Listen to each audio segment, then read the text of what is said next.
Welcome to Media Exposed. This week we're going to take a look at an amazing story that was from Delta Force. Tyler Gray went from fighting in Iraq to being in Hollywood. We're going to take a look at the trauma they go through and why the media never treats these military heroes with any valor. We'll also take a look at the New York City race. Andrew Cuomo, the former governor, jumped in. How's that playing out? We'll take a look at the sports media because they seem to be just as woke as the regular media. They were worried that Trump stayed on stage so long after bringing soccer to the country. We're going to take a look at Lefty Podcasts. They're on the rise, the lefty media, even though the Trump conservatives are in power. We'll take a look at that and why. Why is that? That and more coming up on Media Exposed.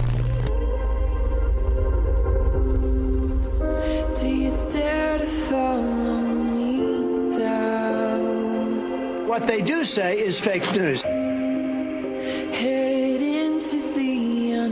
That's how devious the media's become. They're full force activists now. They colluded. Trump folks were in on it. Sways elections, sways policy. We need to expose them. Republicans trash the country.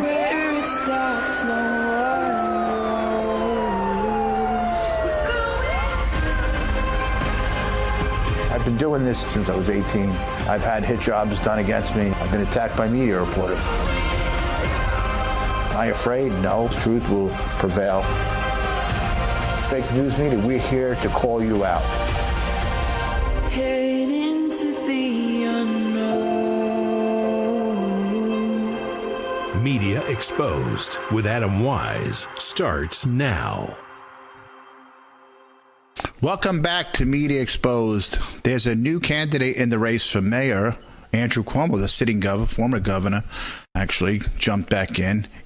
People were speculating whether he's going to come back in because he's on the line as an independent, and the race has just gotten more heavier, more candidates. So I want to bring in my first guest, a new guest, Maud Moran. She's the GOP Republican candidate for Manhattan DA against none other than Alvin Bragg, who's done a terrible job, letting criminals out of the street, especially with that no bail policy that was, no cash bail policy that was formulated, put into effect. I can't remember how long it's been, probably about 6-7 years now. All right, on.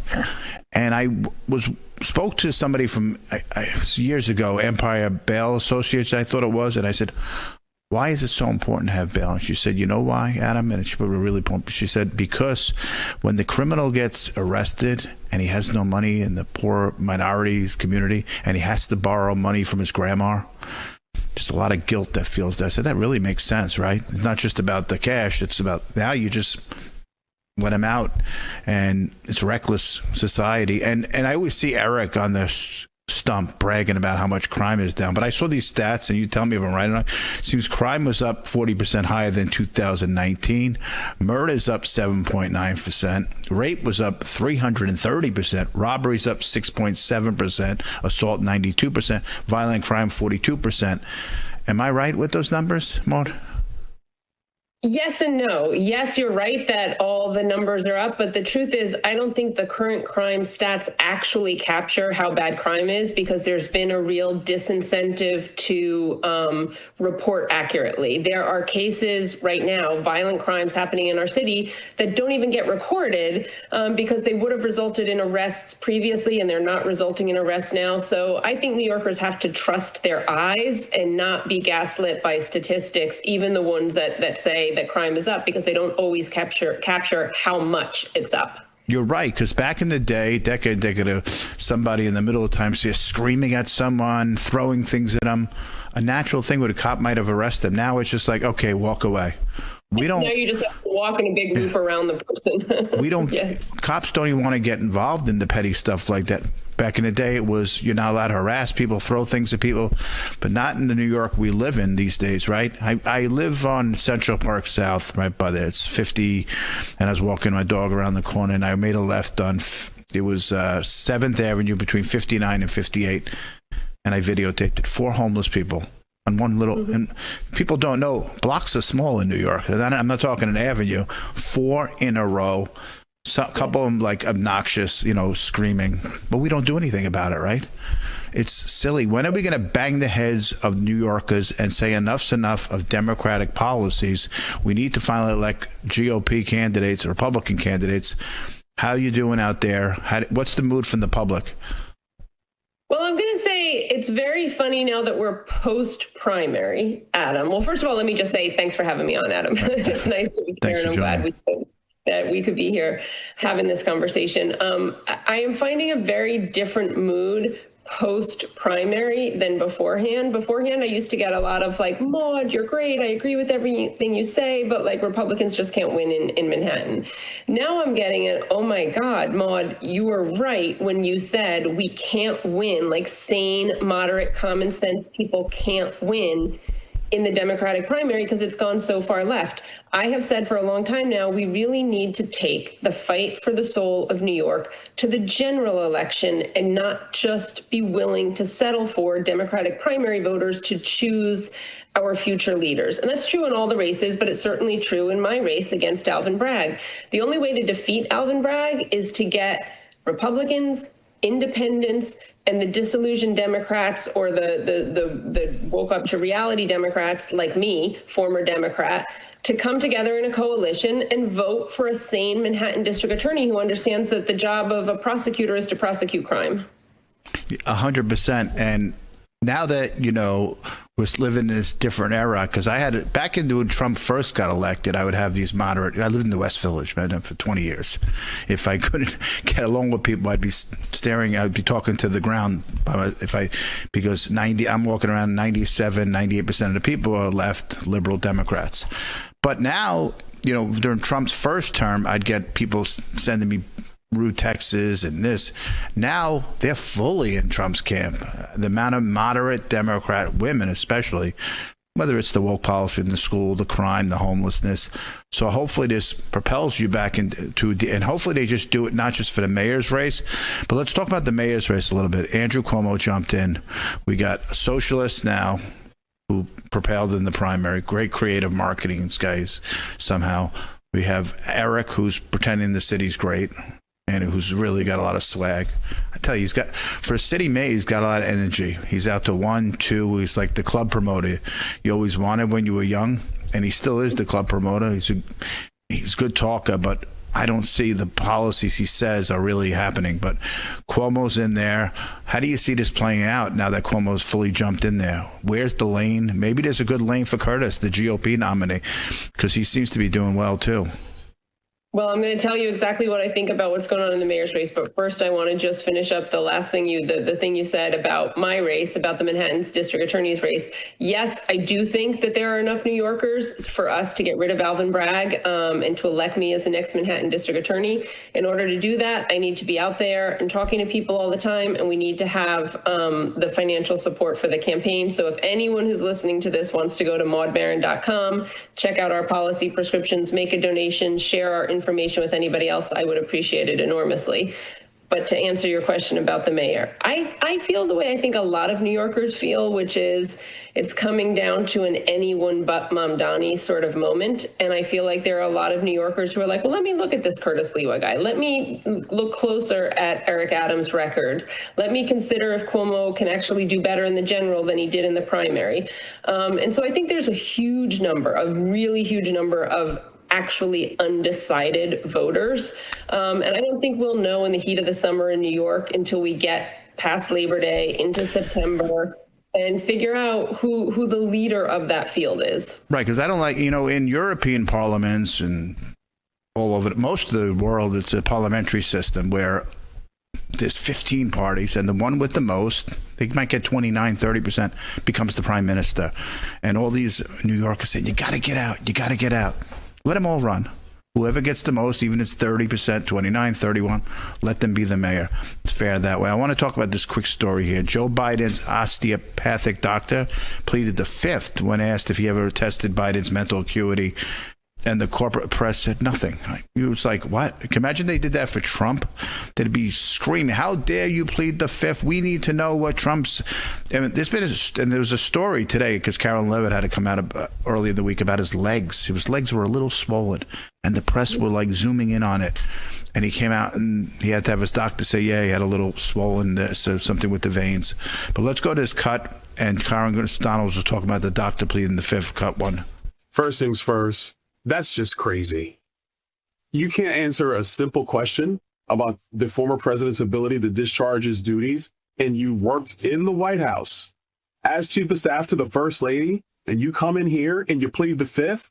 He can say whatever he wants in his testimony, which, by the way, his attorney read. He wouldn't even read his own statement. His attorney read his statement for him. So you came in there and said that him pleading the fifth is not an admission of guilt or anything about what was going on in the Bible. Actually, Byron Downs was talking about Jill's chief of staff, but the doctor pleaded the fifth like 15 times. And he pleaded the fifth to simple questions. It wasn't like, tell me about his prostate or tell me about his liver. No, it was like, did you notice anything? Or so give me your final thoughts on that. People had to be involved in what is essentially a criminal cover-up of his inability to do his job. If you get to the point where the doctor is taking the fifth, a lot of people knew that he wasn't up to doing that job. And instead we have, people that were covering, that were lying. And you're right on about the Trump, the media focus on Trump's ankles. Here we have the media zooming in on an obviously healthy, robust man's ankles and not ever reporting on the fact that Joe Biden was shaking hands with people who weren't there and wandering off. And he was falling off stairs, and they weren't worried about that. Maude, I want to really thank you for joining us. First time. I'll see you soon. New York, good luck with the race. Thank you. Thank you so much. Coming up, the progressives are on the podcast momentum lately, I've noticed. But next, all these media never have a great thing to say about the military. We're going to talk to a special guest, Tyler Gray, coming up next on Media Exposed.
Welcome back to Media Exposed. We don't celebrate our heroes enough in America. I feel the media loves to go after the country we beloved, traditional values we beloved. But when you see heroics from the military, the people that fight for this nation, we don't celebrate them enough. I want to bring in my next guest, Taylor Grace, the author of Forged in Chaos, a warrior's original journey story. And I want to thank Taylor for joining us for first time meetings. Tyler, thanks for joining us. Thank you so much for having me. Tyler, your story is fascinating, just like so many others in the military. And not only you left the military, you went over and did Hollywood for many seasons. You said CBS and Paramount, the Navy SEALs show. Congratulations on all your success there. But thank you. What we will do at Media Exposed is we try to point out in the media, and there's not enough celebration of our heroes. And before we jump and talk about your story, I want to play this clip I saw with Secretary of Defense recently. He was lecturing the media, maybe a little harsh, and you could do it in a more kind way, but he's the way he is. Let's go to cut 2. Watch this. How many stories have been written about how hard it is to, I don't know, fly a plane for 36 hours? Has MSNBC done that story? Has Fox? Have we done the story how hard that is? Have we done it 2 or 3 times so that American people understand? How about how difficult it is to shoot a drone from an F-15 or 16 or F-22 or F-35? Or what it's like to man a Patriot battery? Or how hard it is to refuel midair? Giving the American people an understanding of how complex and sophisticated this mission really was. There are so many aspects of what our brave men and women did that, because of the hatred of this press corps, are undermined because your people are trying to leak and spin that it wasn't successful. It's irresponsible. And folks in this room are privy to that information because of the proximity here in the Pentagon. It's an important responsibility. And time again, classified information is leaked or peddled for political purposes to try to make the president look bad. And what's really happening is you're undermining the success of incredible B-2 pilots and incredible F-35 pilots and incredible refuelers and incredible... Look, Tyler, anything you do, if you say it the right way, you'll get results. Sometimes he could say the exact thing, and he's right, but he does it in a little bit of a calming way, I think would be better results out there. But I want to talk about your story and what inspired you to shift from the acting. Then you were advising the SEAL Team 6 after you got out of the military. And I read a little part that after you got out, you lived in Las Vegas. And people say, and that's like, if you're having any problems mentally, get out. Don't live in Las Vegas. People say, why do you like Las Vegas, Adam? Well, everything that's going to give you sin is right in front of you. The buffets, the gambling, everything. So how did you find the acting? Tell me about that and your journey a little bit. Well, so first of all, you said it actually kind of really what I was doing is kind of what I can tell is the point of the show. And that was, Hollywood is going to tell stories about the military. They're going to tell stories about veterans, whether, we're, A, whether we like it or not, and B, whether we're involved or not. So for me, I looked at it and I was like, you know what? I'm going to continue to serve in some capacity. And if they're going to tell these stories, I want to be a part of them to try and steer the stories in a more authentic way and a more authentic portrayal rather than, just leaving it up to people that don't have that personal experience and haven't lived that life. And so for me, I felt the responsibility of trying to tell. At the end of the day, look, it's still going to be a TV show. It's still going to be a movie, but we can try and better steer those movies and TV shows to an authentic portrayal rather than a sensationalized, less accurate one. You're right, because if you lead up to Hollowies, you know what they do with the alpha and everybody? They put a knife in it and pin in it. They take Sopranos and they make therapy sessions, and that's what they love to do lately, last decades or two. So I'm glad you did that. But your book introduces the LTSD theory. It was chaos addiction, right? And neurological rewiring. Yes. Could you break that down for the audience a little bit and share it, how it shaped your recovery journey? Yeah, absolutely. So for me, when I got out, I had about a 4-year, I was pretty severely wounded in Iraq and had about a 4-year recovery.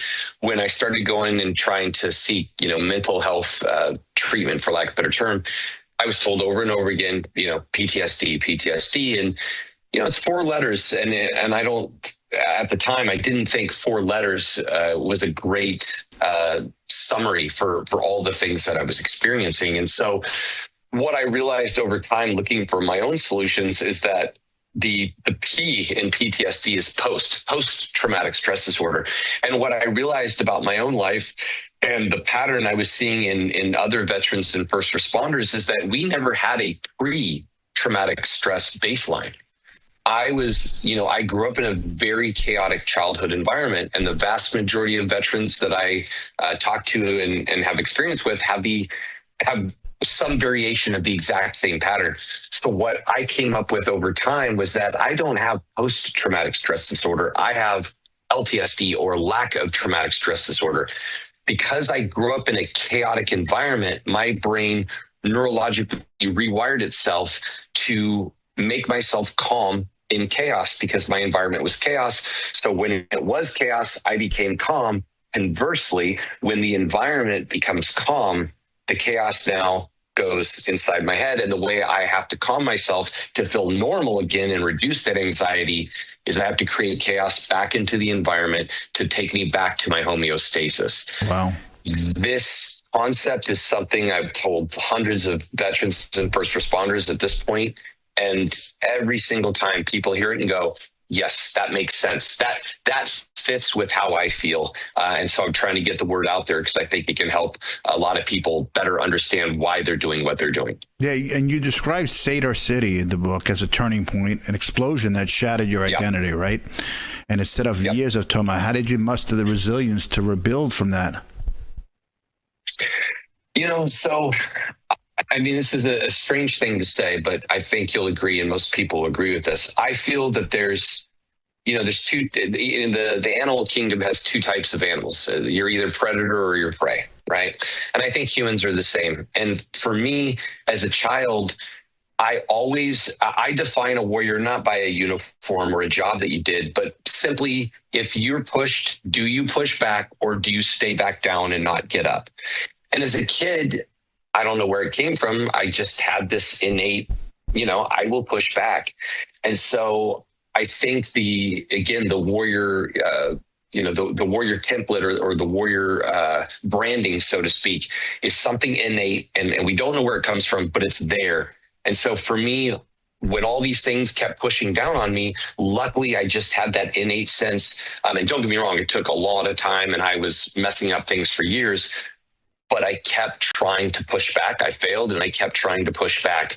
And ultimately, doing that over time allowed me to find solutions, find long-term solutions, and actually continue to grow and get better from that adversity rather than let that adversity keep me down. Yeah, Tyler was in the Delta Force, right, which was the Army's version of Navy SEAL. And then in the movies, you played in the Navy SEALs. Maybe it's easy to understand. They're more well-known. But you've said that it wasn't a war story, but a story about what comes after. Why was it important? You wanted to focus your life beyond the battlefield. Why was it so important to focus on life after the battlefield? I guess it's just you wanted to help and teach people.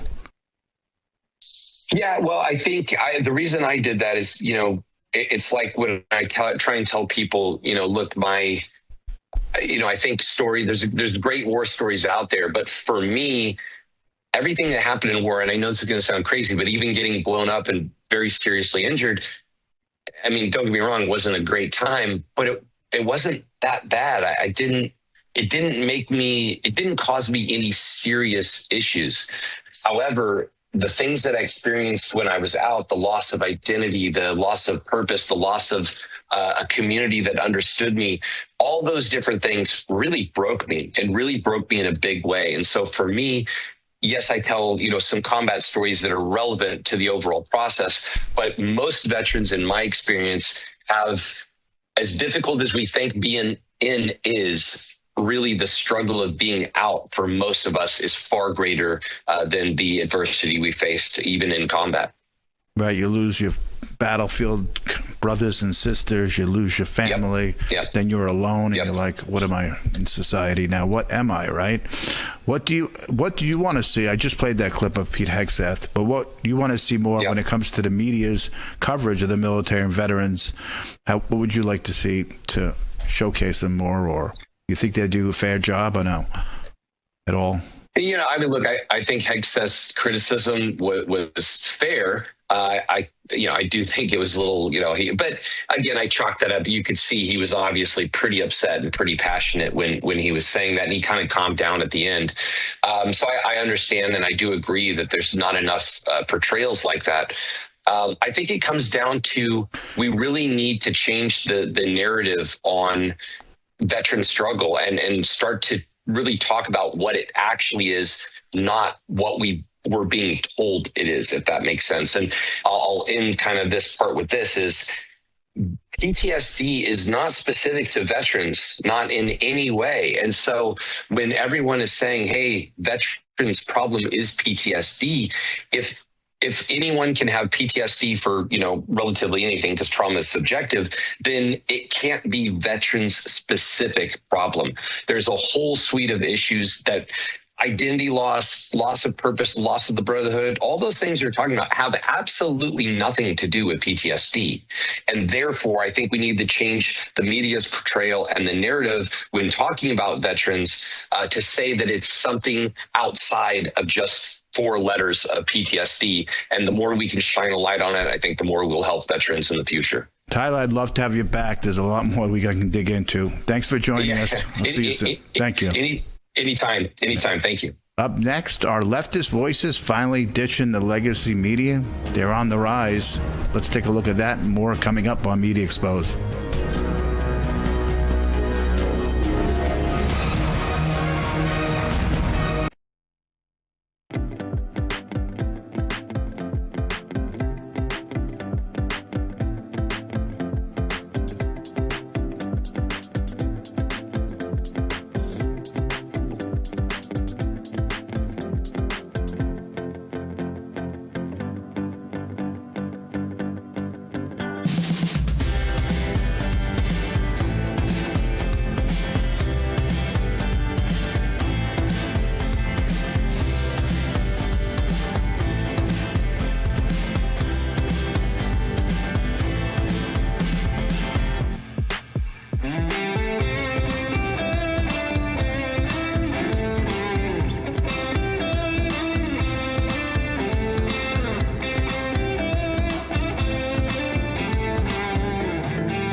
Welcome back to Media Exposed. You didn't already know, you probably never guessed that our very red state, Oklahoma, is home to this massive left-leaning podcast during Donald Trump's second term. There's a rise of a lot of these progressive Democratic pods. One such host is Angie Sullivan and Jennifer launched the I've Had It podcast in 2022 as a place to humorously vent about their petty grievances.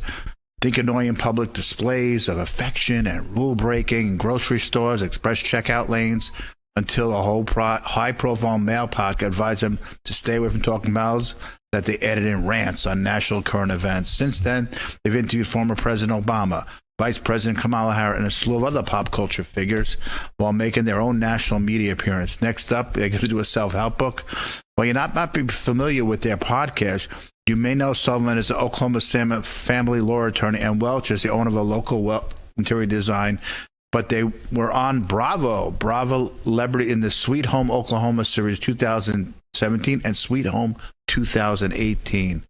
So a bunch of podcasts are on the rise. The Midas Touch, Brian Taylor Cohen. They're all sorts of on the rush. I want to welcome my next guest, David Zia, host of Breaking Point. David, I want to show you this first cut here, cut 3. It's the high hip news, those girls from Oklahoma. Let's go to cut 3. Play for you a montage from the Instagram account, Now This Impact, that shows you just how easily Fox is triggered by, and Fox and their base, they're all of their viewers triggered by cartoons and movies. Play the clip. Go to the movie theater to be lectured to and to have somebody throw their ideology onto us. I wonder if it'll be successful. You know what it says on his cape? MS-13. Wow. Is it superimposed or it actually says that? My Little Pony is going woke. Netflix's new movie, My Little Pony, The Next Generation, teaches its viewers about themes like tolerance, prejudice, and even fascism. The woke idea of making all the superheroes a group of fully diverse females beating people up as if they're guys was based on the assumption that there is an audience for that. A lot of parents out there, their kids are excited about the Barbie movie. Thanks for the warning that this is really just another indoctrination vehicle. So from the wild world of woke, the new Snow White live action production from Disney. I've watched a lot of Disney Junior over the last couple of years. Of course. It is amazing the amount of subtle and not so subtle left-wing messaging that you get. It was banned in several places because it features a same-sex kiss scene, leading some conservatives to blame what they call the movie's woke agenda. David, they're probably taken out of context, but they pop up on my YouTube, my feed all the time. They're kind of engaging. And when someone's down, like, the powers to be right now, the men in powers, the conservatives, the Republicans, the progressives, the other side usually seems to take off. And the Midas Touch has 5 million subscribers. Brian Taylor Cohen has 4.6 million. The Bulwark, which is Tim Miller, who used to be a GOP spokesperson for the Republican National Committee, he has 1.5 million. So they're on the rise, these folks. What do you think is the reason they're on the rise right now and that they're actually doing well? I didn't think that type of ideology could do well. What do you think? Well, if you've seen I've Had It with Jennifer Welch and Angie Sullivan, you may want to park your car in the garage with it running and watch it until the end because it's awful. And, they have banal discussions. I'm tired. All they do is complain. I'm tired of people taking pictures of food at restaurants and they kvetch how hard it is to raise a child. Suck it up, buttercups, And I watched Jennifer Welch defending 60 Minutes on a panel on their Kamala word salad interview and it's slamming Trump with an expletive, calling him an expletive whining baby. And thank God Kevin O'Leary was on that show, and asked her to admit if Trump was a whining baby, if he was one, why did CBS fire everybody? And Angie Sullivan appearing at a GLAAD event, the Gay and Lesbian Alliance Against Defamation on stage. They're full of hate. It's just another left-wing thing. And, I don't find it very funny or entertaining. They're a little bit funny. But it's not newsworthy. And this is what you probably will watch while you're trying to get to sleep in bed after a long day. But they seem to be doing it, I said, during the first Trump term and in between, there was these terrible, like the ladies at The View, they're just irritable. I can't watch them. They're nasty. They're rude. the new progressive podcasts seem to be a little bit kinder, a little bit more entertaining. To my point, on the rise, and I think that's why they're doing a little better here. So, it always happens when the other person's in power that the other side seems to go on the rise. Remember the Tea Party in 2009? The Tea Party came about, and that just exploded really quick. Well, that was a real organic movement. This is, these people who have these shows, and Jennifer Welch has hundreds of thousands of followers on Instagram. It's not intellectual. I mean, if you're watching The View, you probably had some type of lobotomy or something, and it's not news. And they have entertainment value, and some of these podcasters have entertainment value too, coming from the left that are progressive. I watch the Young Turks, because sometimes they're entertaining, and you want to know what the enemy's doing. The Young Turks was the original progressive podcast. The original progressive got on streaming platforms a decade ago, I believe, after Cenk Uygur was, I think he was let go at MSNBC, but calling out corporate. He looks at the media, Cenk. He thinks they're terrible and biased, but he looks at it a different way. We look at it because their ideology is so left and they think they're saving America. He looks at it as all about corporate greed, and they're getting pushed by anti-Israel. They look at it as it's all a corporate agenda. That's why the media is biased, and I don't believe that. Yeah. Well, it's a little bit of it. During COVID, they never seem to criticize the pharmaceutical companies during that time. They have some good stuff, and I like Anna Kasparian because she does, she's not always one way. Does look at the other side, and Rashad Ritchie, has a lot of good stuff on his show too. There, Anna walked the streets and was attacked by a raginally homeless person. She said, "This is nuts," and then she just said, "This is crazy. What's happening in the streets?" She got attacked by the left for attacking a homeless person who attacked her, and that's when she's like, "I had a kind of a little bit of an awakening." And Mamdani, running for mayor of New York City, wants a social worker to come for a domestic violence call. And a big percentage of murders that take place are of your spouse in a domestic fight. So I want to go to this cut 2.5 because Governor Newsom was on Sean Ryan, and he's always trying, and he's so slick, David. Watch this. Let's go to cut 2.5. He was asked about an 8-year-old. Should we allow 8-year-old trans to transition? 8-year-old children to transition, and let's just answer. What about for your values? I mean, is 8 years old too young? Yeah, I mean, look, I now that I have a 9-year-old, just became 9. Come on, man, I get it. So those are legit. It's interesting. Just the issue of age. I'm as someone that's been so focused on equality broadly, LGBT rights, particularly gay marriage. Mm-hmm. The trans issue for me is also novel. It's over the last few years. I'm trying to understand as much as anyone else. Whole pronoun thing, trying to understand all of that. Well, that was like the hell. I mean, all that stuff. I get it. All this stuff started to collapse on us. Dude, Governor, he asked you, should 8-year-olds be allowed to transition? He didn't ask you to wave your hands in nervous situations and go like this, and can't even answer a question. He wants to be loved by both sides. And that doesn't work, right? It could be like a children's book. Newsom plays aloof, He signed into law in 2022 protecting families seeking gender-affirming care. He doesn't know how he feels, there could be life-saving surgeries for kids to get gender-affirming surgery. That's BS hogwash. And then he signs the law in 2024 prohibiting school districts from requiring staff to disclose a student's gender identity to the parents of the child.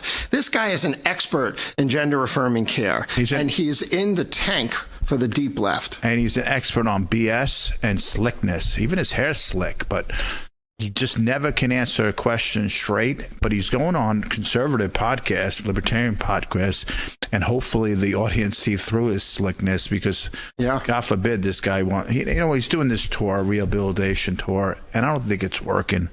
He's very.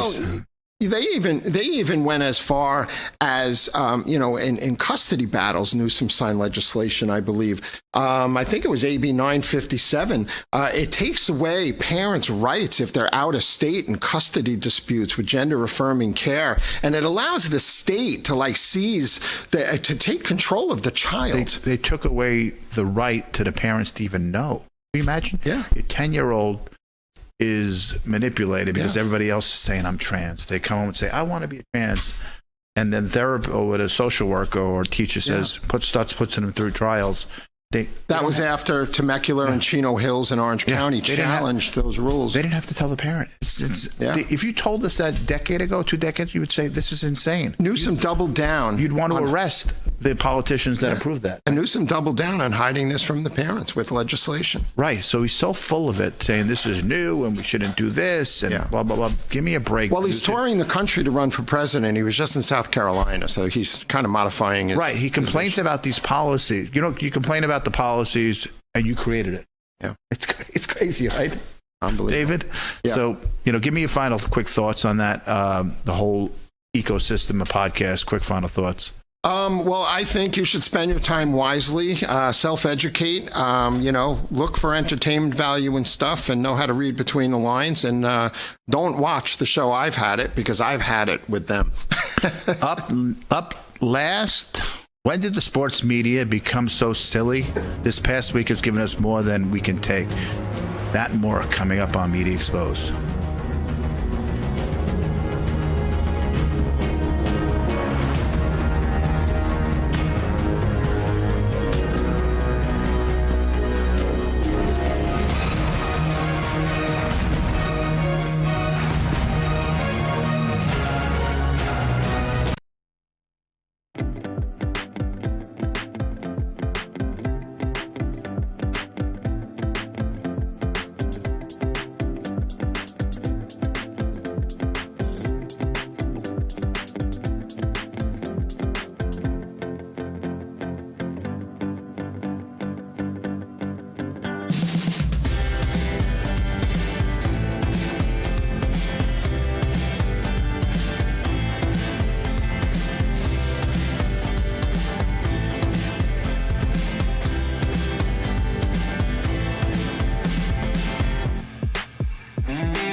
Welcome back to Media Exposed. Jake Paul, the huge YouTuber, boxer, and promoter, he shut down a reporter who tried to trap with a stupid woke question about having male ring guys instead of ring girls, and he was right to do it. The media is obsessed with forcing gender politics to everything, that even a boxing man can't go without virtual signaling.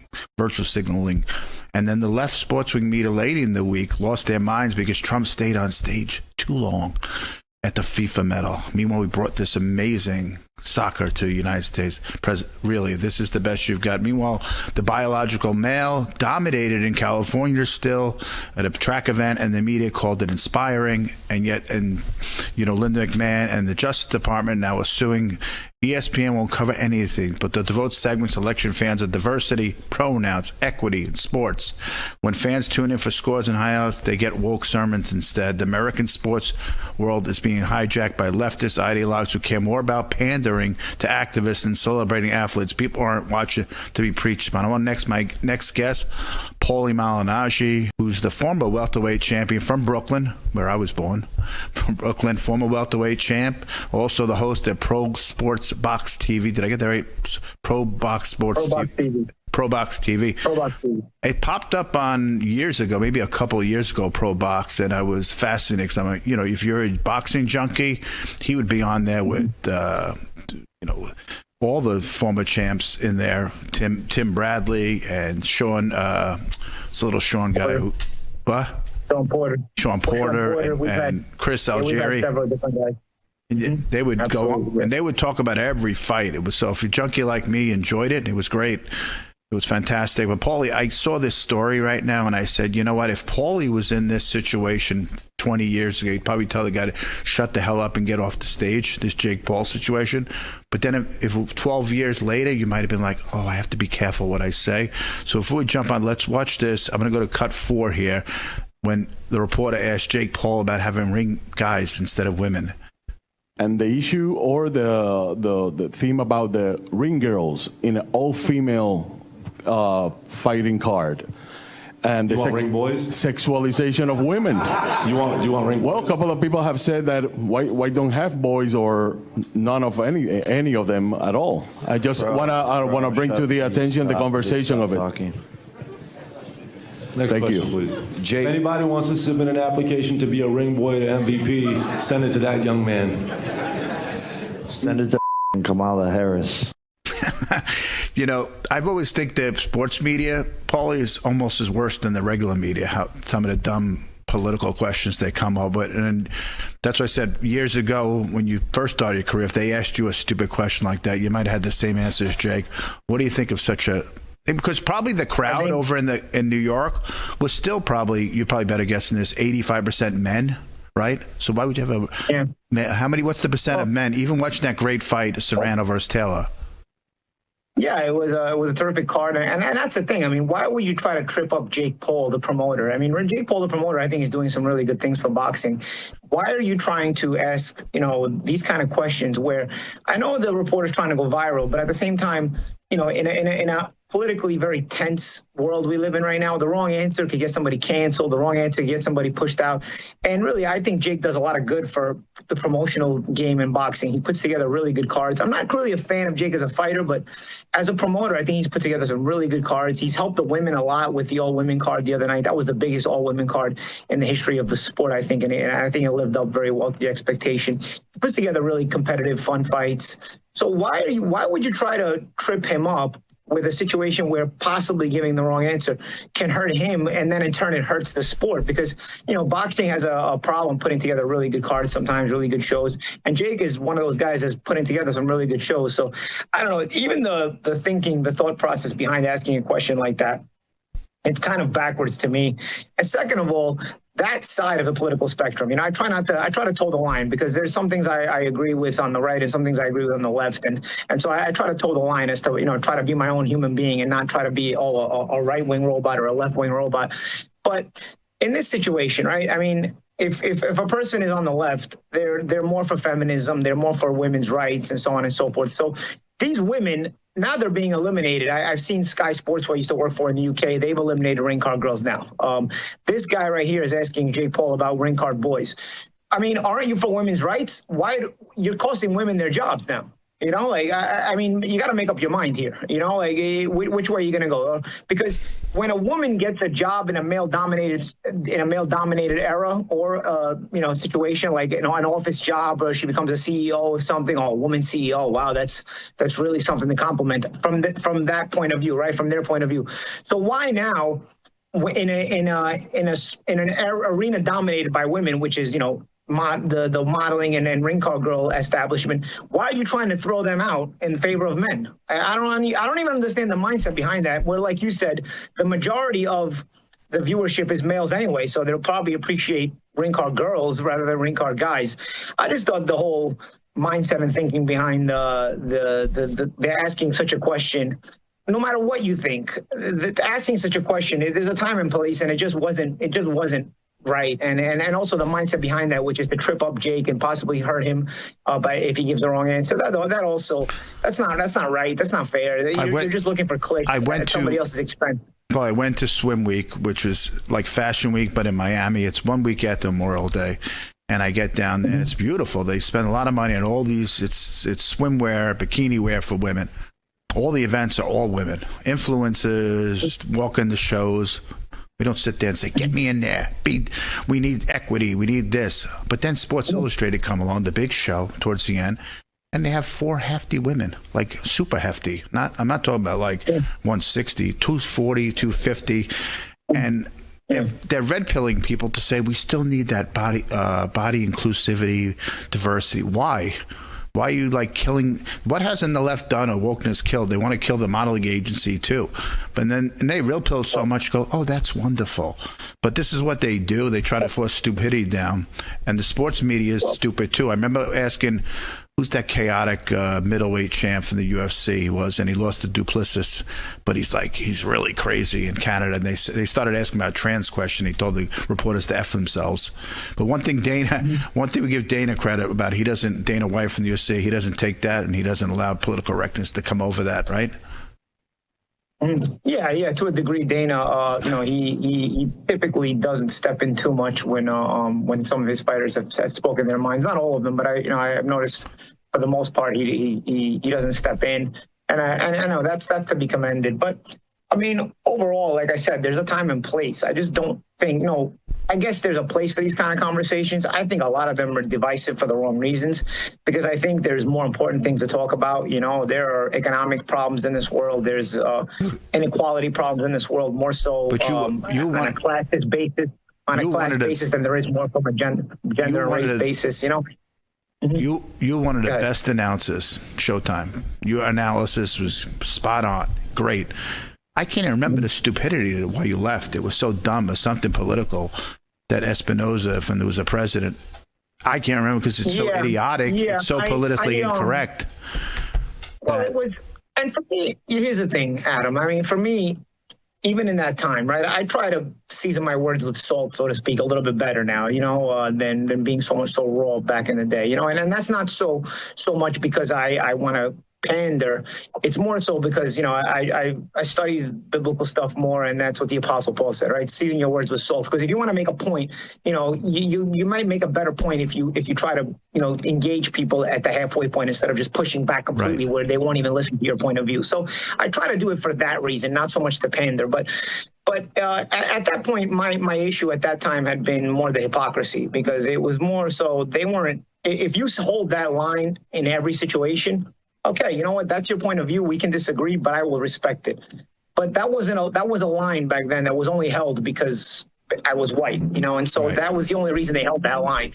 So I felt it was a hypocrisy. Later on, something else happened where the roles were reversed, and Showtime did not react the same way in a different situation. Of course. And so I saw that, and like I said, I just didn't like the hypocrisy. If you hold that line, even if I disagree with you, I'll respect it. But if you don't hold that line, if it only applies to certain situations, then as a hypocrite, I cannot respect you. I think we're at a different era now. You were like the beginning when every corporate executive was weak, incompetent, and folded to every little indiscretion. Instead of standing up for people that were talented, they just folded to the left. So I want to show this other cut here, cut 5. Let's just play this real quick. Trump hands trophy to Chelsea in soccer. Celebrate.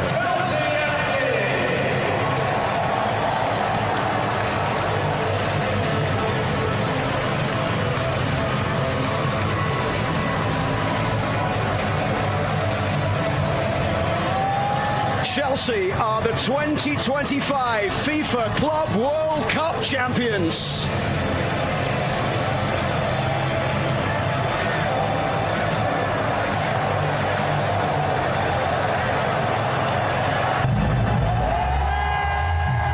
You know, the media attacked Trump. You know, usually the international media loves soccer. I'm not a bigger soccer fan, but they all wrote about him. Trump stays on stage. He's not welcome anymore. But look at it as a great way. The president brought FIFA here. Give me your thoughts on that. I'll tell you my thoughts on that, Adam. I'm a big soccer fan, actually. It's probably my favorite sport. I have seen these ceremonies before. I think likely Trump was set up to fail there. You know, typically you do got to get off stage. You notice the FIFA president Infantino was there on stage with Trump. He brought the trophy up there and he walked off stage. That's the president of FIFA. Trump stayed on stage. I don't know why.